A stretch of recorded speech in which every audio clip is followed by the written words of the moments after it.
Olá pessoal, bom dia, boa tarde, boa noite, depende do horário que vocês estiverem assistindo. Hoje estamos aqui para gravar a reposição do JET que deveria ter ocorrido no dia 25, e aí no caso não ocorreu. Eu estou aqui disponibilizando a gravação para que vocês não fiquem aí com o material atrasado, até porque o quiz está se aproximando e a gente precisa aí atualizar o material. Vou deixar o link da presença na descrição do vídeo para quem assistir aí, basta clicar no link. E se, no caso, registrar sua presença. No final do vídeo, no final, no meio, em algum momento eu vou falar a palavra-chave que vocês terão que adicionar ela na presença, para poder certificar que vocês realmente assistiram o vídeo. Então, no decorrer do vídeo eu vou falar uma palavra-chave e vocês adicionam ela no momento do link da presença. Hoje a gente vai abordar a unidade 5, parte 2. Essa unidade ela vai tratar ali das diversidades de empregados. Nós tivemos na unidade 5, parte 1, vocês aprenderam as formas de identificação de quando há uma relação de trabalho e uma relação de emprego. Então, vocês já conseguem aí identificar o que é uma relação de trabalho e o que é uma relação de emprego. Mas aqui na unidade 2, nós vamos abordar as opções e as formas de empregado, ou seja, vamos aí para frente. Primeiro a gente precisa distinguir o que é um empregado, né? Refrisar lá o que vocês viram na unidade 5, parte 1. O empregado é aquele que está inserido no artigo 3 da CLT, que tem o escopo completo. Tem ali a subordinação, a habitualidade, a onerosidade, a pessoalidade e a pessoa física. Ou seja, tendo esses preceitos, ele está encaixado ali em uma figura de um empregado. Basicamente, quando você tem um empregado, você tem uma relação empregatícia. E aí a gente tem as diversas espécies de empregados, ou seja, a gente tem aí uma diversidade de pessoas que estão encaixadas em moldes diferentes de possibilidades. O primeiro delas que a gente vai abordar é o empregado eleito diretor de sociedade. Esse empregado, ele é ali, vocês vão estudar melhor ele na no Direito do Trabalho 2 ou Relações de Trabalho 2, que é o próximo semestre de vocês, quando vocês forem estudar estabilidades. O empregado eleito diretor de sociedade, ele é uma figura que está ali dentro de uma estabilidade, certo? Então, a gente tem aqui a figura. Esse empregado, ele é um empregado convencional, inicialmente, e aí ele parte para uma nova função dentro da empresa, que ele é o eleito diretor da sociedade, a sociedade empresarial, coisa que vocês vão estudar também em direito empresarial. Mas, basicamente, quando a gente tem essa eleição para esse empregado que se torna um diretor da sociedade, meio que ele perde ali um caráter do chope. Inicialmente ele era um empregado, ele estava ali dentro dos moldes do chope, mas aí ele perde a subordinação, porque quando ele passa a direção, ele não tem aí essa subordinação de forma direta, ou seja, há diversas discussões aí sobre esse tema. E aí a gente fala sobre ele para poder a gente adentrar em um ponto muito importante da nossa unidade, que é a gente saber diferenciar o que é uma suspensão do contrato de trabalho e o que é uma interrupção do contrato de trabalho. Nesse caso, já adianto, o empregado eleito diretor de sociedade, ele ocorre uma suspensão do contrato de trabalho. Mas vamos lá distinguir o que é suspensão de interrupção do contrato de trabalho. A suspensão é quando a gente tem ali o seu contrato, ele é meio que congelado, ou seja, ele para de surtir efeitos, entendeu? E ele fica ali, pode ser demorado, pode ser rápido, tem diversas possibilidades de suspensão do contrato de trabalho. Mas essa suspensão, ela não vai gerar efeitos durante aquele período que estiver suspenso. Como assim? Por exemplo, a gente tem ali o empregado diretor de sociedade. Enquanto ele estiver como diretor de sociedade, o empregado ali, a função que ele era anteriormente, ela está suspensa. Ou seja, vamos supor aqui que ele era um coordenador, por exemplo, ele é um coordenador de marketing, por exemplo. Aí ele é eleito para diretor de sociedade. Aí aquele encargo ali, aquela função dele como coordenador, de marketing, ela fica congelada, entendeu? Ela não vai contar como efeito para INSS, para contagem de FGTS, para contagem de tempo de serviço, ela não irá ser contada. O contrato dele estará congelado enquanto ele está exercendo ali a diretoria da sociedade. Outro exemplo claro é a viagem para a formação. Esse exemplo aqui a gente pode abordar como um exemplo que até a professora costuma bastante citar em sala de aula, que é quando nós temos ali um empregador que permite que o seu empregado ele viaje para uma formação. Por exemplo, eu chego para o meu empregador e falo, ó, eu tenho ali a oportunidade de fazer um curso na, na Europa, na Itália, por exemplo, e eu preciso passar 6 meses fora. Só que eu gostaria que você suspendesse o meu contrato.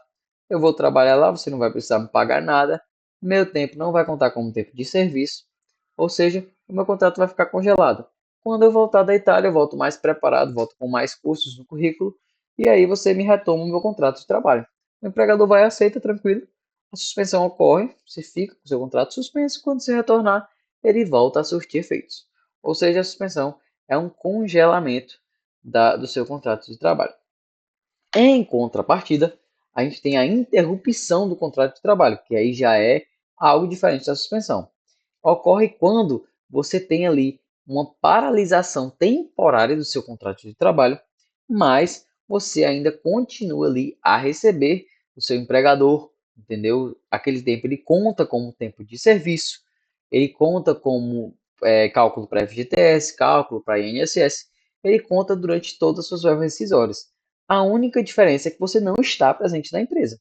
Ou seja, a suspensão é quando você não está presente e você não recebe. Mas a interrupção é quando você não está presente e você recebe. Então tem essa grande diferença. A suspensão, você ali, o empregador não paga nada para você. Você está lá, não está lá, mas você não recebe nada. Já a interrupção, o empregador tem a obrigação de pagar. Como é o exemplo das férias, você está ali nas suas férias, você está diante de uma interrupção do seu contrato de trabalho. As suas férias contam para efeitos de FGTS, contam para efeitos de tempo de serviço, mas você não está trabalhando. Você está ali a descanso, há 30 dias, normalmente afastados do seu serviço, e você não terá esse tempo como contagem para o seu. Você terá esse tempo como contagem. Assim como o seu DSR também, o seu descanso, você não está presente na empresa, mas você recebe para isso. E o atestado até o 15º dia também pode ser contado como uma interrupção do contrato de trabalho. A gente tem aqui a súmula, por conta desse conflito sobre o empregado eleito diretor de sociedade, a gente tem uma súmula do TST que firmou o fato desse empregado, que é o quê? Ela diz que o empregado eleito para ocupar o cargo de diretor tem o seu respectivo contrato de trabalho suspenso, não se computando o tempo de serviço deste período, salvo se permanecer a subordinação jurídica inerente à relação de emprego. Ou seja, via de regra, o contrato dele é suspenso. Porém, se permanece a subordinação, o contrato dele continua ali totalmente vigente. Agora a gente passa para o empregado doméstico. O empregado doméstico é aquele que trabalha na sua residência, entendeu? Está ali desempenhando diversas atividades. A gente costuma, sempre que fala de empregado doméstico, de empregado doméstico, vincular ao nosso diarista, né? Pessoa ali que está limpando a sua casa, pessoa ali que está organizando seu recinto. Mas nem sempre o empregado doméstico é só aquela pessoa que está é, exercendo as funções ali de diarista dentro da sua casa. Tem outras pessoas que também podem ser encaixadas como empregado doméstico. Um exemplo também claro são aquelas enfermeiras que são contratadas para cuidarem de idosos. Tipo, aí ela cuida lá de idoso, ela vai mais de 3 dias na semana lá, está lá dentro da casa cuidando do idoso. Ela também pode se configurar como uma empregada doméstica, sem problema algum. Não está somente vinculado ao fato da pessoa que desempenha a função de limpeza ou de outra atividade dentro da sua residência. Mas vamos lá. O empregado doméstico ele é regido por lei complementar. Vocês aprenderam lá que entre lei geral e especial se aplica lei especial. E nesse caso, a gente tem aqui do empregado doméstico. A lei especial número 150 de 2015. Ou seja, todas as vezes que vocês tiverem ali com alguém tirando uma dúvida sobre questão de empregado doméstico, vocês não vão olhar primeiramente para a CLT, vocês vão olhar para a lei complementar número 150 de 2015, com aplicação subsidiária da CLT. Ou seja, se vocês não encontram na lei 150 de 2015, vocês terão total liberdade para ir ali na CLT e consultar. Porém, via de regra, 150 de 2015. A gente tem aqui alguns artigos que não são aplicáveis à categoria dos empregados aliás, empregado doméstico. Esses, no caso, são os assegurados, mas mais na frente vocês vão ver os que não são assegurados. Mas, dentre outros, a esmagadora maioria são também encaixados dentro do empregado doméstico. Só alguns que não são, como por exemplo, os artigos ali que tratam do participação nos lucros, por exemplo, são pessoas que não têm fins lucrativos, é um dos princípios que não hajam fins lucrativos, então não se encaixariam aí dentro do empregado doméstico. Mas, inicialmente, a gente precisa identificar o que é um empregado doméstico. O empregado doméstico, o artigo 1º da Lei 150 diz que é o empregado doméstico assim considerado aquele que presta serviços de forma contínua, subordinada, onerosa, pessoal e de finalidade não lucrativa à pessoa ou família por mais de 2 dias por semana. Aqui a gente tem o chopp, só que com alguns adendos, pessoal. A gente tem que ter o chopp, só que aqui a gente viu lá, quando a gente foi estudar o chopp de modo geral, que não é exigido um tempo mínimo, que não há ali uma taxa de atividade para que você consiga identificar o tempo em que uma pessoa esteja é, exercendo essa habitualidade. Mas aqui no empregado doméstico a gente tem a habitualidade. A habitualidade é taxativa. É obrigatório que sejam por mais de 2 dias por semana. Lembrando que é por mais, pessoal, não são 2 dias. Se você tem um empregado que trabalha 2 dias para você, ele é um diarista. Agora, quando ele já começa no terceiro dia, aí você já tem um empregado doméstico. E outro ponto importante é a finalidade não lucrativa. Você não pode ter ali uma finalidade lucrativa para aquele empregado doméstico. Como uma finalidade lucrativa? Por exemplo, você contrata ele para trabalhar na sua casa, mas você tem, por exemplo, um supermercado, um mini mercado ali na sua casa, e aquele funcionário ele fica ali atendendo os clientes. Então, tem sim uma finalidade lucrativa. E não é essa a intenção do empregado doméstico. Ou seja, ele não pode ter uma finalidade lucrativa. O parágrafo único diz que é vedada a contratação de menor de 18 anos para o desempenho de trabalho doméstico. Ou seja, a gente não pode ali ter a figura do empregado menor de 18 anos, ele não pode estar dentro dessa forma, dessa espécie de emprego. Ele está ali na Convenção 182 de 1999 da Organização Internacional do Trabalho. Acho que eu até falei com vocês isso lá na unidade 4 não, unidade, acho que na unidade 4 mesmo, falei com vocês, ou foi unidade 3, que eu abordei algumas das formas de trabalho que são tidas como, não é que periculosas, mas proibidas aos menores de 18 anos que estão na Convenção 182 da OIT. E essa é uma das formas. O empregado não pode ter menor de 18, não pode ser menor de 18 anos, porque ela está enquadrada dentro da convenção que trata sobre uma das piores formas de emprego para menores. E está encaixado também o empregado doméstico. A gente deve observar também alguns requisitos que devem estar presentes dentro de uma relação empregatícia doméstica, que é, no caso, o âmbito residencial, o local de prestação de serviço, ele precisa ser dentro de um âmbito residencial. Isso inclui casas de veraneio e similares. Não há nenhuma restrição ali nessas casas, desde que tenha um âmbito residencial. A finalidade não lucrativa do serviço, como eu frisei para vocês, a prestação de serviço para a pessoa ou família, é uma característica do empregador. Ou seja, o seu empregador ele não pode ser uma pessoa jurídica, ele precisa ser que seja uma pessoa física. Uma pessoa física empregando outra pessoa física. Não pode ser ali uma pessoa jurídica. Labor por mais de 2 dias por semana. Ou seja, como eu falei, taxativo. Tem que ser no mínimo 3 dias ali. Mais de 2, obviamente, é o mínimo 3. Empregado doméstico, como falei para vocês, tem alguns direitos que não foram ali estendidos a ele, né, na Constituição Federal de 88, de 1988, que é como exemplo a participação nos lucros ou resultados a jornada de 6 horas em turnos ininterruptos, que também não abrange, a proteção do mercado de trabalho da mulher mediante incentivos específicos por lei, adicional de insalubridade, periculosidade e penosidade, proteção em face de automação na forma da lei, proibição de distinção entre o trabalho manual, técnico, intelectual ou entre os profissionais respectivos, piso salarial proporcional à extensão e à complexidade do trabalho. Esses são direitos sociais que não foram abrangidos ao empregado doméstico. A jornada de trabalho do empregado doméstico. Ele tem ali uma jornada também específica de 8 horas diárias e 44 horas semanais, com adicional de 50%, ou seja, basicamente idêntico ali ao nosso empregado convencional, nosso empregado seletista. Isso está no artigo 2º. O regime parcial de 25 horas semanais com possibilidade de uma hora extra diária, ou seja, a gente tem ali esse regime que é um regime parcial, que estará ali dentro de uma porcentagem do valor total, o valor permitido, que é de 44 horas semanais. A gente tem ali de 25 horas, 25 horas com a possibilidade de uma hora extra, ou seja, essa hora extra é adicionada de no mínimo 50%.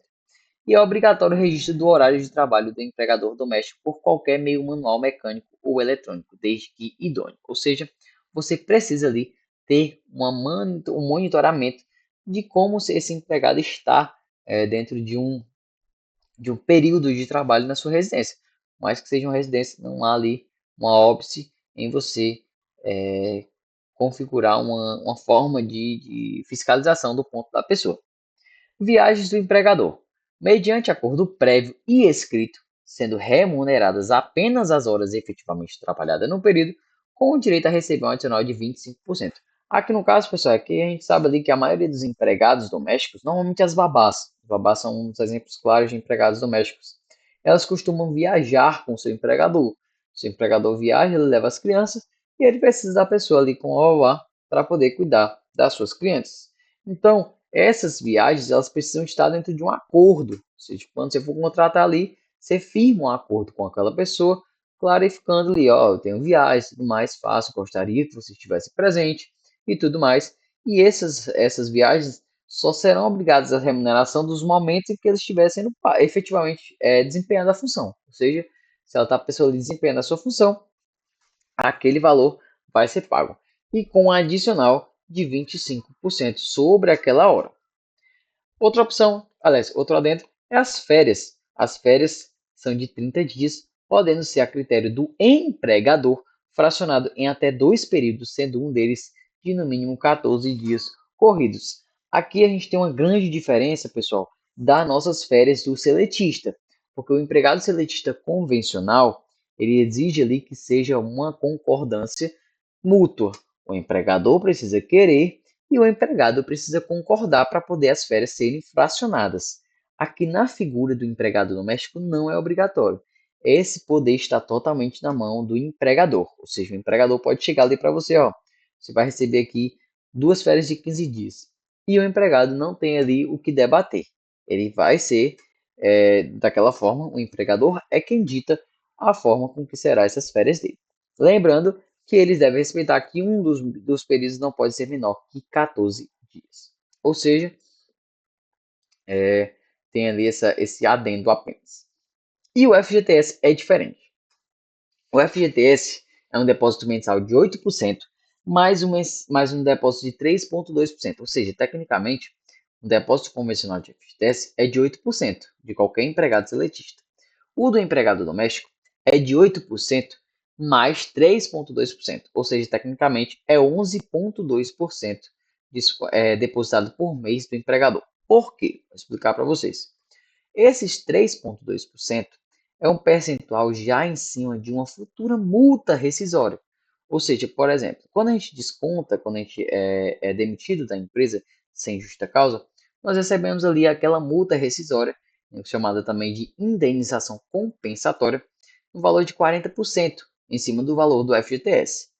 Esse valor foi uma forma de criar de 3,5%, 3,2%, perdão, foi uma forma de garantir com que o empregador tenha realmente essa seguridade de que se ele for demitido um empregado doméstico sem justa causa, ele já esteja ali com seu depósito da futura multa rescisória.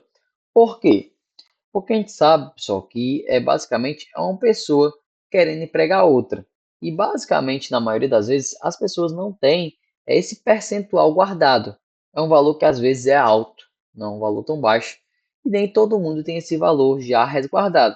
Por isso, como uma forma de garantir e não haver um prejuízo para esse empregado doméstico, o empregador tem a obrigação de depositar juntamente dos 8% do FGTS o valor de 3,2%, já garantindo aí uma futura multa compensatória em qualquer demissão sem justa causa que possa haver. Ou seja, o empregador do empregado doméstico tem que depositar 11,2% por mês no valor do FGTS. O empregado doméstico também tem ali umas justas causas que são a mais. A gente tem ali o hall de justas causas, que são o artigo 482, que é a justa causa do empregado, quando o empregado comete uma justa causa que qualifica a sua demissão, e o 483, que é uma justa causa do empregador. Ou seja, quando a gente aborda ali com o empregado doméstico, a gente tem mais uma adição ali de duas justas causas. Na justa causa do empregado 482, é a submissão a maus tratos de idosos, de enfermo, de pessoa com deficiência ou de criança sob cuidado direto ou indireto do empregado. É quando ali o empregado vai e maltrata uma criança, por exemplo, maltrata um idoso que ele deveria cuidar, e aí ele está eleito como uma forma de justa causa para esse empregado. O empregador é quando o empregador praticar qualquer das formas de violência doméstica ou familiar contra mulheres, e o que trata o artigo 5º da Lei Maria da Penha. Ou seja, é quando ali o seu empregador pratica um ato de violência doméstica ou violência familiar contra mulheres. Ele estará como uma forma de rescisão contratual indireta. A gente parte agora para o empregador rural. O empregador rural também é regido por lei própria, é o decreto número 7943 de 2013. Esse decreto ele institui a Política Nacional dos Trabalhadores Rurais e Empregados. O artigo 2º define o que é o empregador rural para nós. O empregador rural é toda pessoa física que, em propriedade rural ou prédio rústico, presta serviços de natureza não eventual ao empregador rural sob a dependência deste mediante salário. Um bizu né, de concurseiro aí, para vocês que estudam, é aquela pessoa que, o empregado rural, você deve se focar na atividade do empregador. Você consegue identificar um empregado rural olhando para o seu empregador. Se o seu empregador é um empregador rural, é do ramo rural, aí ele explora atividade econômica rural, independentemente da que você desempenhe, você vai ser um empregado rural. Como, por exemplo, é uma pessoa ali que trabalha no administrativo de uma empresa ali que é leiteira, que cuida da extração de leite de gado. Ou seja, você tem ali a figura do seu empregador como um criador de cabeças de gados. Então, você, por mais que você trabalhe dentro de uma sala, em frente ao computador, você vai continuar sendo um empregado rural. Dessas formas aí. Então, vamos lá. O empregador é definido pela atividade empresarial exercida pelo mesmo. Neste caso, deverá se exercer a atividade agropecuária. O artigo 3º da mesma lei diz que considera-se empregador rural, para efeitos desta lei, a pessoa física ou jurídica, proprietário ou não, que explora atividade agroeconômica em caráter permanente ou temporário, diretamente ou através de prepostos e auxílio de empregados. Ou seja, o empregador rural é aquela pessoa que está ali exercendo uma atividade de agropecuária, uma atividade ali que está voltada para o meio rural, para o meio agro. E esse empregador rural é quem ali vai ditar se você é um empregado rural ou não. O empregado rural está incluso também na qualidade de empregado rural. A caracterização se dá pela atividade econômica explorada pelo seu empregador, como eu falei.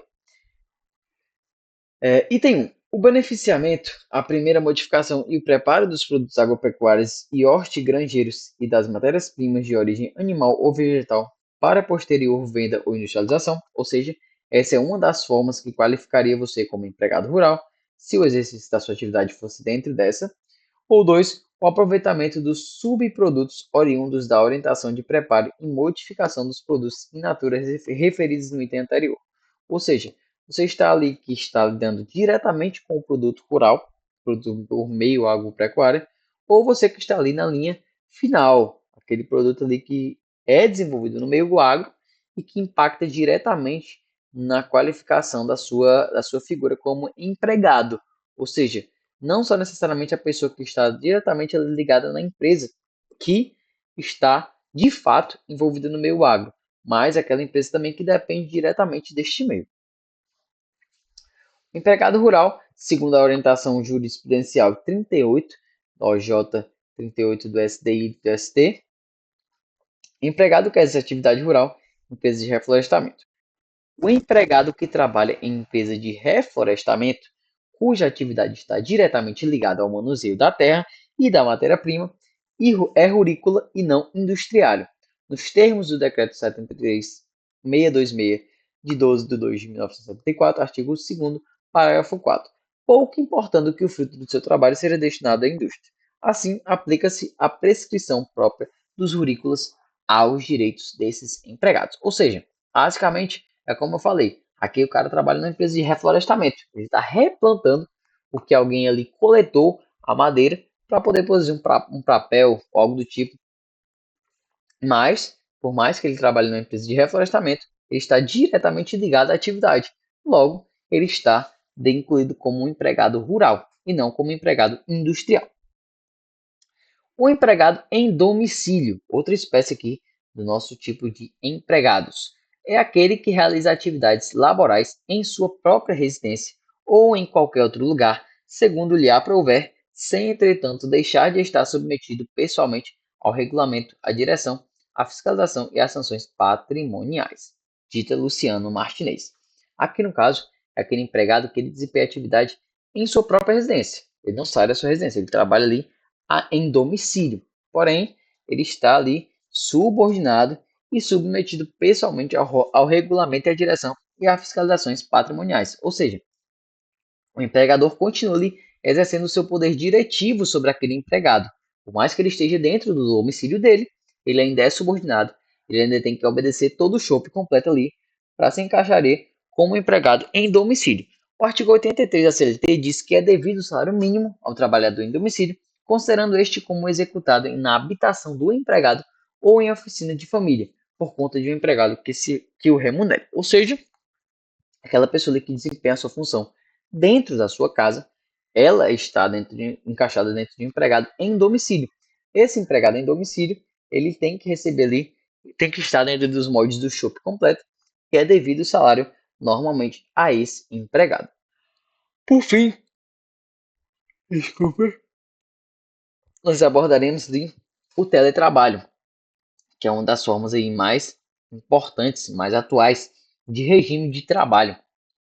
Esse teletrabalho é a modalidade de trabalho em domicílio, lembrando que o funcionário está ausente da empresa apenas fisicamente, porém dentro dos meios telemáticos o funcionário se encontra presente. Basicamente, a gente deve identificar que o teletrabalho é um ponto que a pessoa está única e exclusivamente a par de não estar na empresa. Ou seja, ela não está fisicamente na empresa, mas mediante os meios telemáticos, mediante a nossa rede de computadores, ela está presente na empresa. Ou seja, a única coisa que diferencia o fato dela não estar na empresa, ela não está fisicamente, mas ela consegue exercer toda a função dela e tudo que ela precisar pelos meios telemáticos. Se ela está nessa forma, ela está diante de um teletrabalho.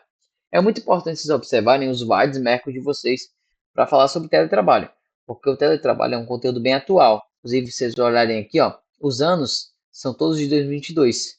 Maioria são leis que foram incluídas em 2022. O artigo 75, praticamente todo, é ali bem atual, que ele fala sobre o regime do teletrabalho.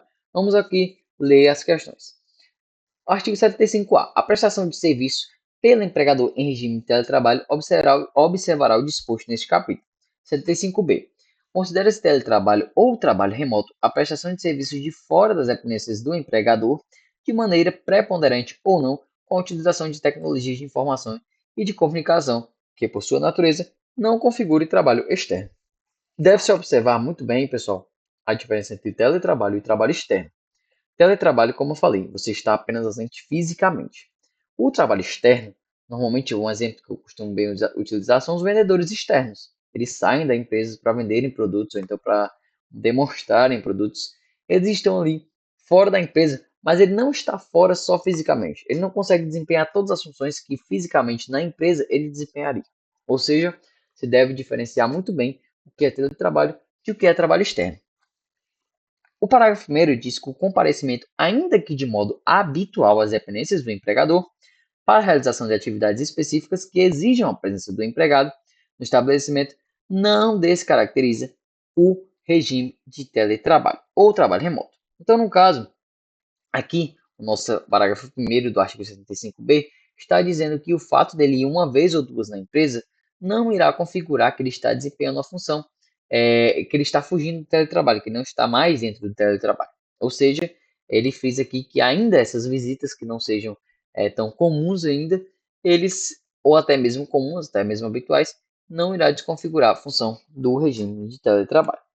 Aqui a gente tem algumas observações e alguns pontos muito importantes do nosso artigo 75, que a gente deve finalizar aqui a nossa aula por hoje, para a gente abordar esses pontos. Ou seja, o primeiro é que poderá ser por produção ou por tarefas. Então, assim como outras formas de trabalho, o teletrabalho poderá ser regimentado ali por meio de produção ou por meio de tarefas, não só por meio ali de tempo você exercer aquela função. Você pode sim ser regulado por meio de produção ou tarefas. O segundo ponto é que ele é permitido para aprendizes e estagiários. Não há nenhuma vedação legal de que esses de funções de teletrabalho não sejam desempenhados por aprendizes estagiários. Inclusive, isso foi objeto da nossa prova quem fez a nossa prova de agora simulado, que ocorreu dia 25. Tinha uma questão que falava sobre o regime de teletrabalho para estagiários.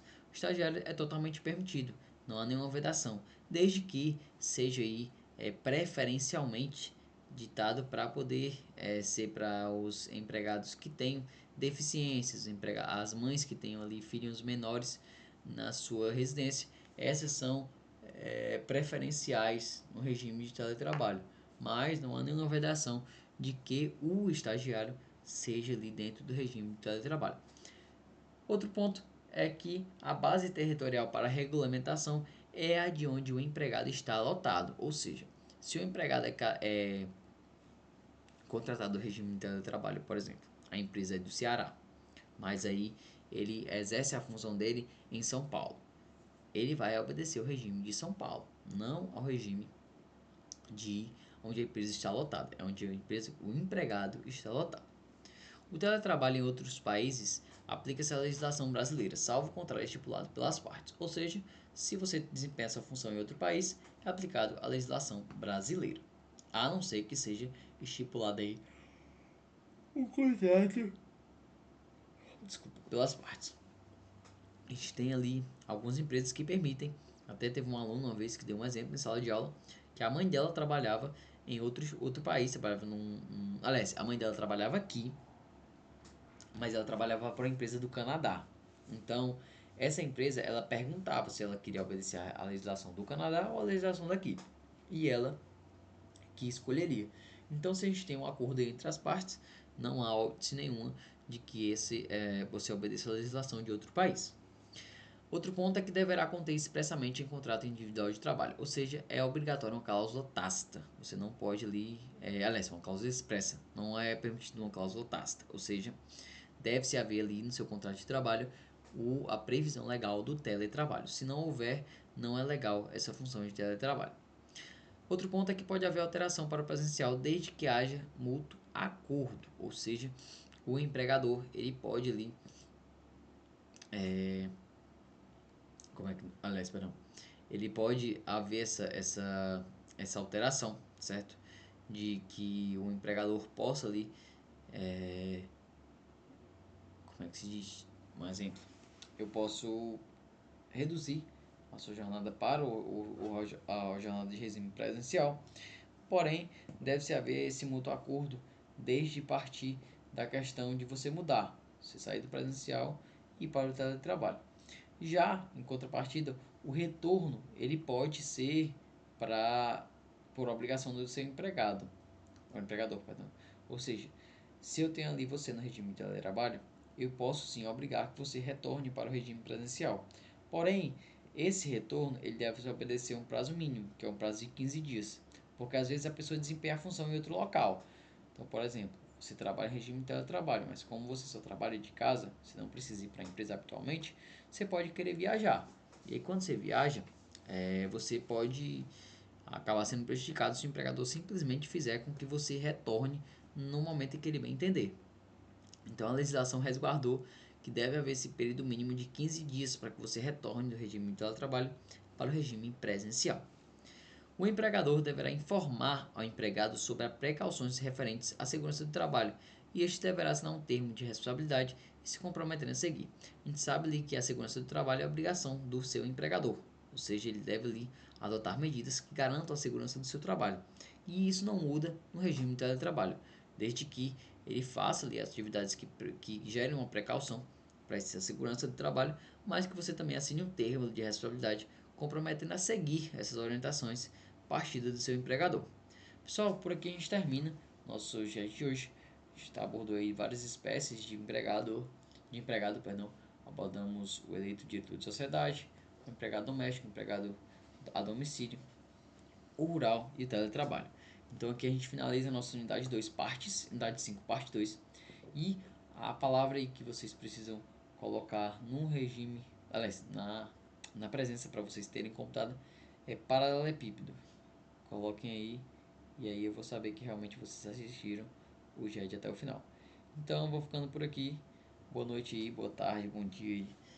Dependente do horário que vocês estiverem assistindo. Boa madrugada para quem também for assistindo à madrugada. E até mais, pessoal. Valeu!